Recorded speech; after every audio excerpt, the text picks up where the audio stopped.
Hello दोस्तों, नमस्कार। एक बार फिर से आप सभी का स्वागत है अड्डा 24/7 पर वैभव श्रीवास्तव के साथ। और उम्मीद करते हैं आप सभी अच्छे होंगे और आप सभी की तैयारी भी अच्छी चली होगी गाइज। तो दोस्तों, जैसा कि आपको पता होगा कि हम लोग अपना अपने ढेर सारे क्वेश्चंस अभी तक हम लोगों ने अपडेट किए, वो हमारे बैंकिंग अवेयरनेस और करंट बैंकिंग और फाइनेंशियल अवेयरनेस के क्वेश्चंस थे। तो आज हम कुछ क्वेश्चंस थोड़ा सा बैंकिंग नॉलेज से डिस्कस करने वाले। यहाँ पर हम लोग अपडेट करने वाले हैं आपसे क्या, आज के जो कुछ क्वेश्चन दिखेंगे आपके, वो जाएंगे आपके बैंकिंग नॉलेज के। किसके जाएंगे? बैंकिंग नॉलेज, जो आपसे रिलेट कर रहा होगा किसके साथ? करंट अफेयर्स के साथ। किसके? तो it's a current affairs. Okay guys, तो आते हैं, स्टार्ट करते हैं हम लोग बिना लेट किए हुए। दोस्तों, बैंकिंग नॉलेज की बात कर रहे हैं और करंट अफेयर, ये दोस्तों दरअसल एक दूसरे के पूरक है, यानी कि एक दूसरे को कंप्लीट करते हैं। आपने देखा होगा कि बहुत सारे न्यूज आरबीआई के, चाहे सब्सिडरी की बात कर लें या फिर हम किसी की भी बात करें, आरबीआई के एसोसिएट की बात कर लें, या फिर आरबीआई कोई गाइडलाइन रिलीज करता है तो दरअसल, या कोई ड्राफ्ट रिलीज करता है, तो वो आपका रिलेट होता है किससे? तो आपके स्टैटिक बैंकिंग से। अभी करंट का न्यूज है, अभी आरबीआई ने कोई गाइडलाइन लाया और वो करंट न्यूज किससे रिलेट होगा? आपके स्टैटिक बैंकिंग से। आइए देखते हैं कैसे। तो सबसे पहले क्वेश्चन के ऊपर मूव करते हैं और सबसे पहला क्वेश्चन हमारा क्या है, उससे पहले आपसे सभी से गुजारिश होगी कि आप सभी चैनल को लाइक सब्सक्राइब कर लो अगर आप अभी तक नहीं किया है, और चैनल को बेल आइकन प्रेस कर लीजिएगा ताकि लाइव नोटिफिकेशन क्लासेस की मिलती रहे टाइम टू टाइम यार। ओके दोस्तों, और वीडियो को लाइक और शेयर कर लीजिएगा आप सभी लोग। तो आते हैं सबसे पहले क्वेश्चन के ऊपर मूव करते हैं। Guys, what is marginal standing facility, MSF? MSF होता क्या है? तो आप सभी लोग जानते होंगे, ये प्रीवियस ईयर क्वेश्चन है, ये आपके सीबीओ का प्रीवियस ईयर क्वेश्चन है जो पूछा गया था आपसे। ठीक है, पिछले बार आपसे एक क्वेश्चन डिस्कस किया गया था सीबीओ में। ठीक है, आपसे एग्जाम में पूछा गया था मार्जिन स्टैंडिंग फैसिलिटीज। अब देखा, तो ये है आपका शेड्यूल्ड कॉमर्शियल बैंक। कौन है? ये है शेड्यूल्ड कॉमर्शियल बैंक, और ये है आपका आरबीआई। ये है आपका आरबीआई। शेड्यूल्ड कॉमर्शियल बैंक क्या करता है? जब शेड्यूल्ड कॉमर्शियल बैंक आरबीआई से बोरो करे, आरबीआई से बोरो करे, कब के लिए? ओवरनाइट के लिए। क्या करने के लिए? ओवरनाइट के लिए बोरो करे। अगेंस्ट किसके? अपने गवर्नमेंट सिक्योरिटीज के। ठीक है, तो आरबीआई जो ओवरनाइट बोरो करने के लिए जो फैसिलिटी प्रोवाइड करती है, जिस रेट ऑफ इंटरेस्ट से वो फैसिलिटी प्रोवाइड करते हैं, उसी फैसिलिटी को हम लोग बोलते हैं मार्जिनल स्टैंडिंग फैसिलिटी। और एमएसएफ हमेशा इक्विवेलेंट होता है किसके गाइस? तो it's bank rate. Bank rate के हमेशा इक्विवेलेंट होगा एमएसएफ। ठीक है, मार्जिनल स्टैंडिंग फैसिलिटी हमेशा इक्विवेलेंट होगा बैंक रेट। तो यहां पर क्या है? Borrowing additional amount of money from RBI at bank rate, borrowing additional amount of money RBI at repo rate. Repo rate होगा नहीं। Borrowing additional amount of money bank from at repo rate, जी नहीं। ठीक है, borrowing additional amount of money from banks, जी नहीं। Borrowing additional amount of money from NABARD, बिल्कुल नहीं। बचा क्या? Option A, borrowing additional amount of money from RBI at bank rate. तो जो शेड्यूल्ड कॉमर्शियल बैंक है वो बोरो करती है आरबीआई से। क्या? आरबीआई से एडिशनल अमाउंट। एडिशनल अमाउंट मतलब क्या? कभी एसएलआर बाउंस कर जाए, एसएलआर मेंटेन ना कर पाए, या फिर शॉर्ट टर्म फंड की रिक्वायरमेंट हो। शॉर्ट टर्म फंड की रिक्वायरमेंट किसी भी रीजन से हो सकती है। उस चीज से, उस रीजन, उस कॉज की वजह से जब बैंक क्या होता है, शेड्यूल्ड कॉमर्शियल बैंक्स क्या होते हैं? आरबीआई से बोरो करते हैं। क्या?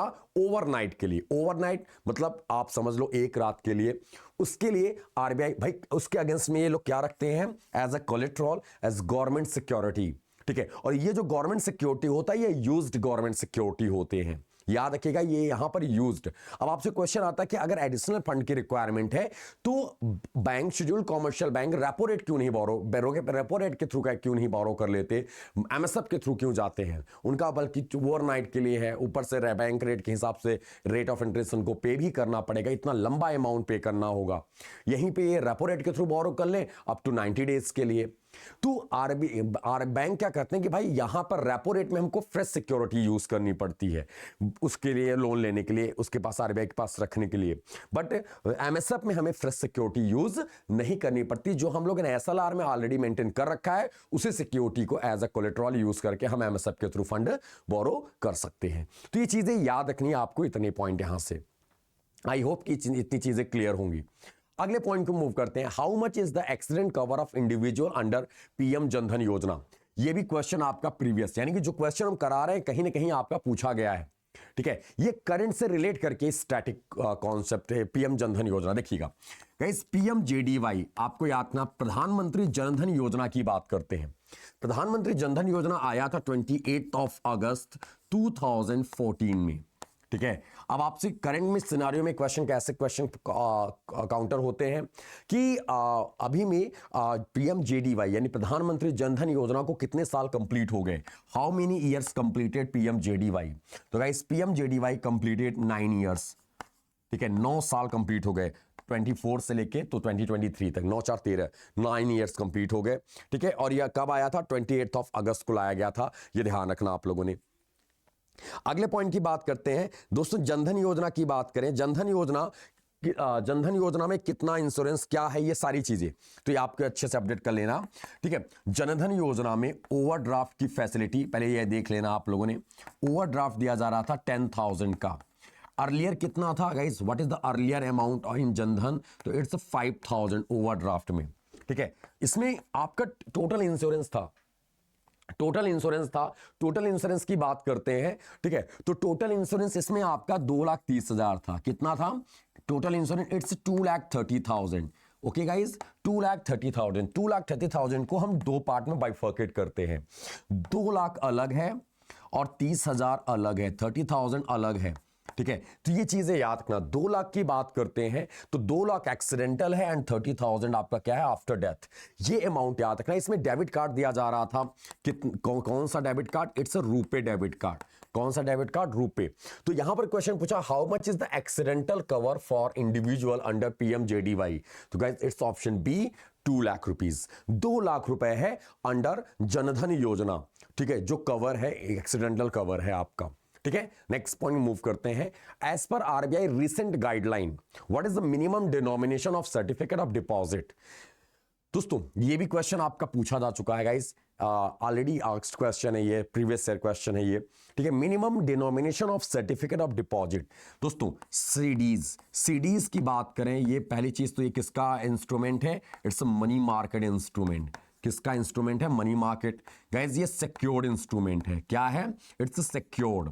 ठीक है, ये किसके द्वारा इशू होता है, बैंक एंड फाइनेंशियल इंस्टीट्यूशंस के द्वारा इशू होने वाला। ठीक है, फाइनेंशियल इंस्टीट्यूशंस के द्वारा इशू किया जाता है आपका certificate of deposit. Certificate of deposit दोस्तों याद रखना, इसका मिनिमम और मैक्सिमम ड्यूरेशन, तो minimum is 7 days and what about maximum, guys maximum duration is 1 year। ठीक है, ये याद रखना, 1 साल इसका मैक्सिमम टेन्योर है, 364 डेज या 365 डेज। सर्टिफिकेट ऑफ डिपॉजिट क्या है, इसका डिनोमिनेशन क्या होगा, तो गाइज ये ऐसे आतना, डिनोमिनेशन की बात करें तो guys it's 5 lakh and their multiple. तो यहां पर क्या होगा, option E is the correct answer. Certificate of deposit का डिनोमिनेशन क्या है, तो गाइज इट्स 5 लाख रुपीज। आपसे कभी कभी क्वेश्चन आता है कि what is the minimum and maximum duration under certificate of deposit, in certificate of deposit. ठीक है, इन सर्टिफिकेट ऑफ डिपॉजिट, ऐसे ध्यान से सुनना, व्हाट इज द मिनिमम और maximum denomination in certificate of deposit of financial institution, यानी कि financial institution का। ठीक है, जो सर्टिफिकेट ऑफ डिपॉजिट अगर वो इशू करते हैं तो उसका मिनिमम और मैक्सिमम क्या होगा, तो minimum is 7 days, sorry minimum is 1 year and maximum is 3 year। Under किसके, तो financial institution in certificate of deposit. Certificate of deposit में मिनिमम और मैक्सिमम अगर फाइनेंशियल इंस्ट्रूमेंट का है तो वो इंस्टीट्यूशन का है तो वो 1 साल और 3 साल का होगा। ठीक है, ये ध्यान रखना, ये एक्सेप्शन है, अपवाद है इसमें। नेक्स्ट पॉइंट की बात करते हैं, यहां पे अगले पॉइंट को मूव करते हैं। What is the basic objective behind setting up of नाच या नैच, NACH। गाइस अगर हम बात करते हैं NACH की, ठीक है, NACH का पूरा नाम क्या है, what is the full form of NACH। NACH की पूरा नाम क्या है, नेशनल ऑटोमेटेड क्लियरिंग हाउस। क्या है, नेशनल ऑटोमेटेड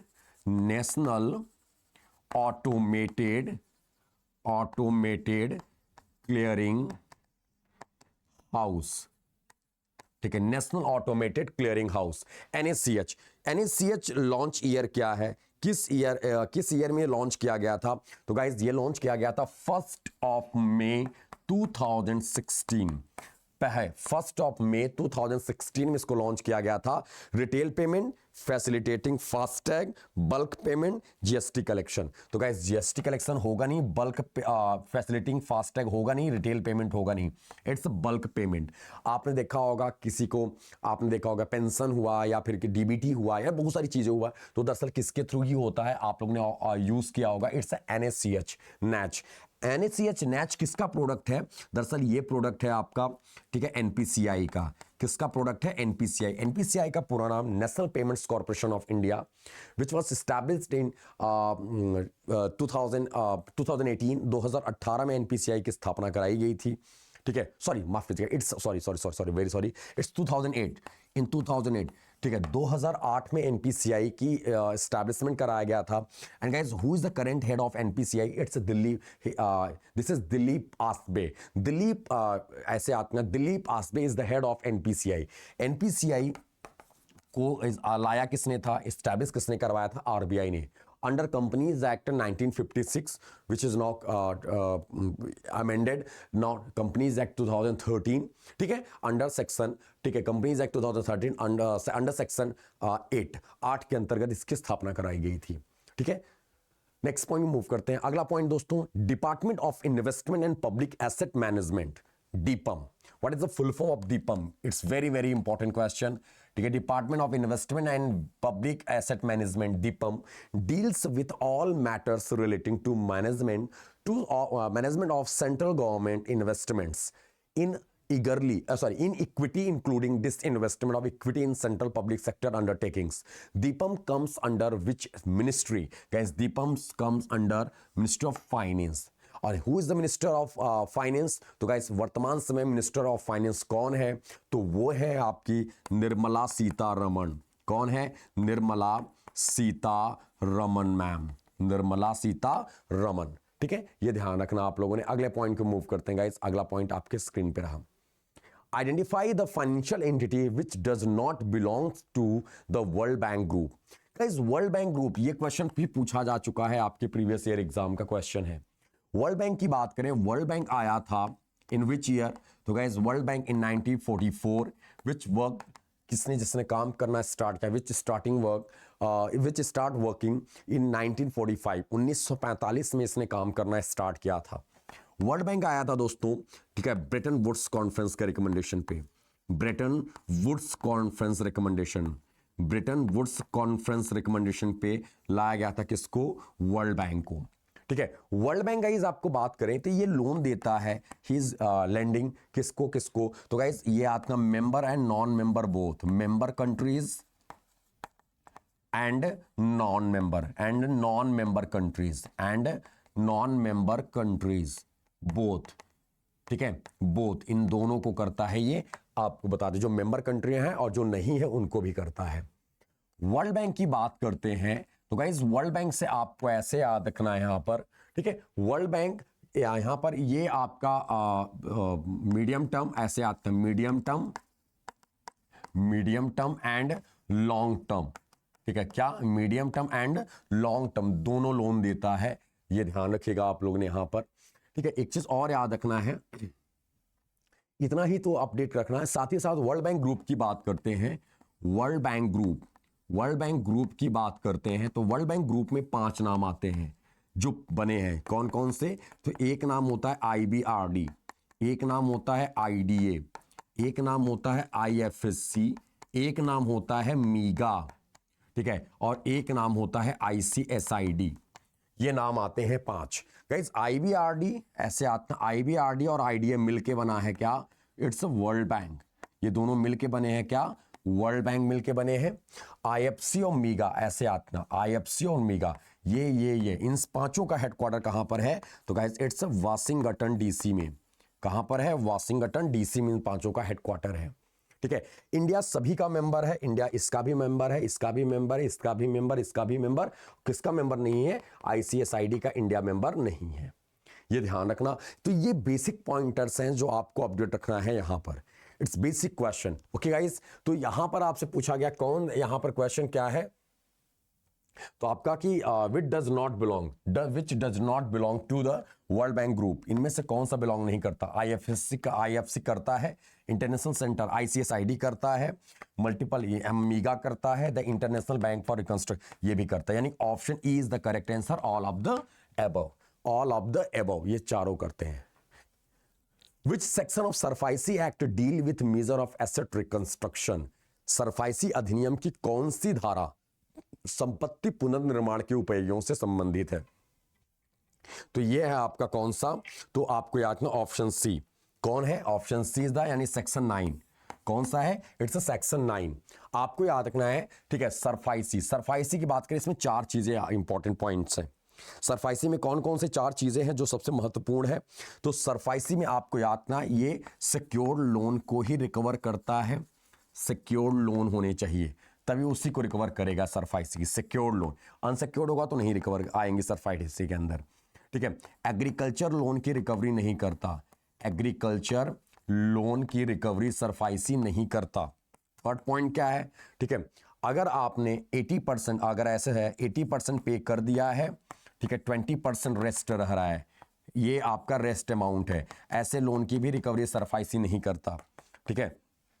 फिर आता है अगला पॉइंट, क्या? फिर आता है अगले पॉइंट को मूव करते हैं, ठीक है। फिर आते हैं, ये हो गया, ये हो गया, एक आ जाएगा मिनिमम, आप देखा 1 लाख, इसमें अगला पॉइंट क्या होगा? 1 lakh and above, 1 lakh and above, 1 lakh से ऊपर के लोन की ही रिकवरी सरफाइसी करता है। तो ये 4 पॉइंट्स हैं जो आपको अपडेट रखना है सरफाइसी के अंडर में। तो सरफाइसी के अंडर, सरफाइसी के अंदर एआरसी, एआरसी मतलब asset reconstruction company, asset reconstruction companies, यानी कि एसेट रिकंस्ट्रक्शन की बात हो रही है, नॉट कंपनीज, एआरसी। तो ये कंपनियां होती हैं एआरसी, एआर की बात हो रही है, एसेट रिकंस्ट्रक्शन। किस एक्ट के अंतर्गत मेंशन किया गया है? तो सरफाइसी एक्ट, सरफाइसी एक्ट, ऐसे याद रखिएगा आप सभी लोग, सरफाइसी एक्ट 2002 के सेक्शन 9 के अंतर्गत मेंशन किया गया है। सरफाइसी एक्ट 2002 के सेक्शन 9 के अंडर में इसमें मेंशन किया गया है, ये याद रखना आप लोगों ने। अगला पॉइंट क्या है? Which of the following is not a subsidiary of RBI? Guys, RBI के 5 सब्सिडरीज हैं। How many subsidiaries of RBI? Guys, there are 5 subsidiaries. Which one? तो इस DICGC, BR BNMPL, okay, and Rebit, IFTAS, RBIH, ठीक है। तो इसमें is not a subsidiary. Deposit ये है, BR BNMPL, बी है, option A and B both. Reserve bank information, rebate भी है और इफ्टास भी है। कौन सा नहीं है? PFRDA, PFRDA pension fund regulatory development authority, he is also regulator. ये ऑटोमेटिक ऑलरेडी ये रेगुलेटर ही है, PFRDA, ठीक है। रेगुलेटर ऑफ किस सेक्शन का? पेंशन फंड, यानी पेंशन का। किस सेक्टर का रेगुलेटर है? पेंशन सेक्टर का। पेंशन का रेगुलेटर कौन है? PFRDA। आपसे लास्ट टाइम भी क्वेश्चन इंटरव्यू में पूछा गया था, PFRDA यानी कि अटल पेंशन योजना, गाइस ध्यान सुनिएगा, अटल पेंशन योजना किसका रेगुलेटर कौन है? Who is the regulator of Atal pension योजना? अटल पेंशन योजना का रेगुलेटर है भी है PFRDA। कौन है? तो it's PFRDA, pension fund regulatory development authority of India. तो गाइस, इतने पॉइंट्स आपको यहां से याद रखने हैं। ये हो गए आपके आज के ये इंपॉर्टेंट क्वेश्चन जो थे। दोस्तों, ये है आपका बैच, यहां पर आपको बता दें, ये है आपका बैच, जिस बैच को आप एनरोल करा सकते हो। आपका सर्कल बेस्ड ऑफिसर, आपका ओरिएंटेशन क्लास, आप देख यहां से ओरिएंटेशन क्लास से आपका स्टार्ट होगा। देन आपकी फर्स्ट क्लास स्टार्ट होगी मंडे से, यानी कि 4 दिसंबर से, 4 दिसंबर से आपका ये क्लास स्टार्ट होगा मंडे से, ठीक है। आप इस बैच को इनरोल करा सकते हो। आपको कोड याद रखना है, इट्स Y307। क्या है कोड आपका? Y307 कोड लगा के आप इस बैच में इनरोल करा सकते हो। कैसे कराना है वो हम आपको यहाँ पे इन्फॉर्म कर देते हैं एक बार, ठीक है। आपको सिंपल वे में आपको क्लियर हो जाएगा, यहाँ पर आपको पता चल जाएगा, ठीक है। आपको जाना है यहाँ पर adda247.com पर, आपको क्लिक करना है। यहाँ पर कुछ इस तरह से इंटरफेस ओपन होके आएगा आपका, ठीक है। इस तरह से इंटरफेस ओपन होके आएगा तो आपको देखो यहाँ पर इस तरह से आइकन दिखेगा, यहाँ पे क्लिक करना आपने, देन ये आपका बैच आ जाएगा, ठीक है। इस पे क्लिक करना आपको, देन आपको आ गया, आप state bank of India circle based officer, यहाँ पर आपको दिख रहा होगा, यहाँ पे व्यू ऑफर्स पर जाना है और कोड अप्लाई करना है। आप देख सकते हो यहाँ पर कोड आपको क्या लगाना है, वही सेम कोड जो हमने वहां पर आपसे मेंशन किया है, ठीक है। और आपका कोड क्या है? इट्स ठीक है, 307 करके इसको अप्लाई इट कर देना। अप्लाइड यानी कि इट्स 3679 है। अगर आप अड्डा के एप्लीकेशन से जाओगे तो ये प्राइस और ड्रॉप हो जाएगी आपकी, ठीक है, अप्रॉक्स 3500 हो जाएगा। आपको कोड याद रखना है, जैसा कि हम फिर से बता देते हैं, आप यहां से जाके कंटिन्यू करके आप परचेज कर सकते हो।